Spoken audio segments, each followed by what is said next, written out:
Today I have some really cool news that I want to briefly go over, because there was another discovery of a really cool ancient organism fossilized in amber. A paper detailing the discovery was published in the journal Nature, Ecology, and Evolution, which gave credit to contributing authors from the US, the UK, Germany, and China.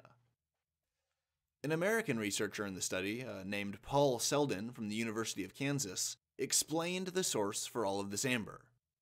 He said, quote, "There's been a lot of amber being produced from northern Myanmar, and its interest stepped up about 10 years ago, when it was discovered this amber was mid-Cretaceous. Therefore, all the insects that were found in it were much older than first thought. It's been coming into China, where dealers have been selling to research institutions.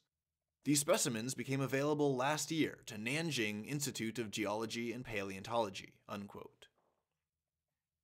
The mid-Cretaceous time period means that these amber deposits are around 100 million years old, so anything fossilized within them represents a biological snapshot of the Earth as it was in a different era.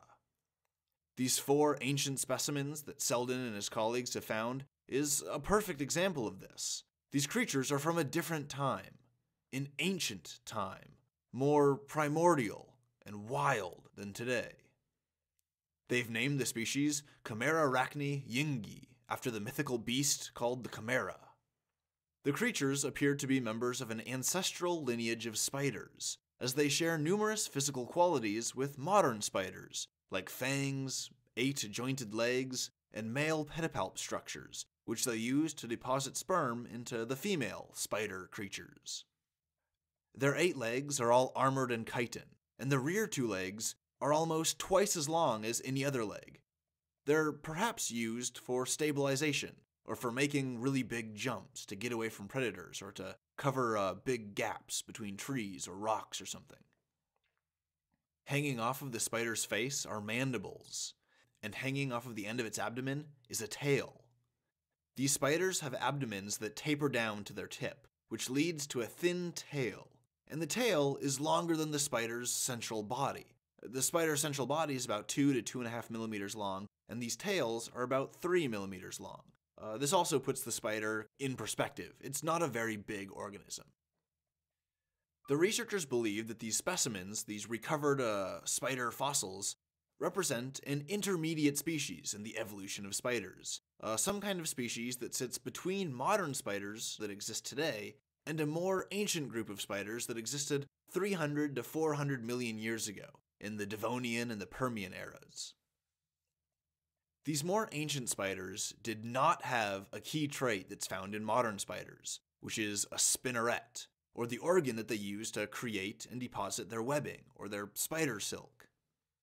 Paul Selden explained this a little bit. He said, and I quote, "That's why the new one is really interesting, apart from the fact that it's much younger. It seems to be an intermediate form.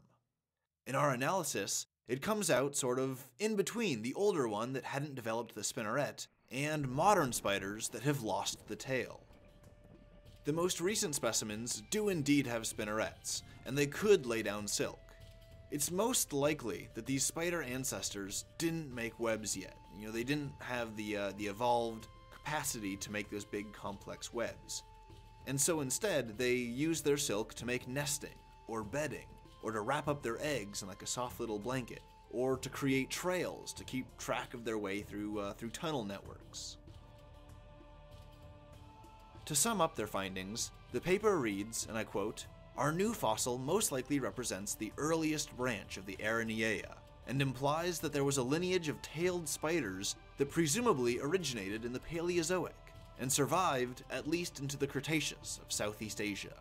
Unquote. Now that's pretty damn cool, isn't it?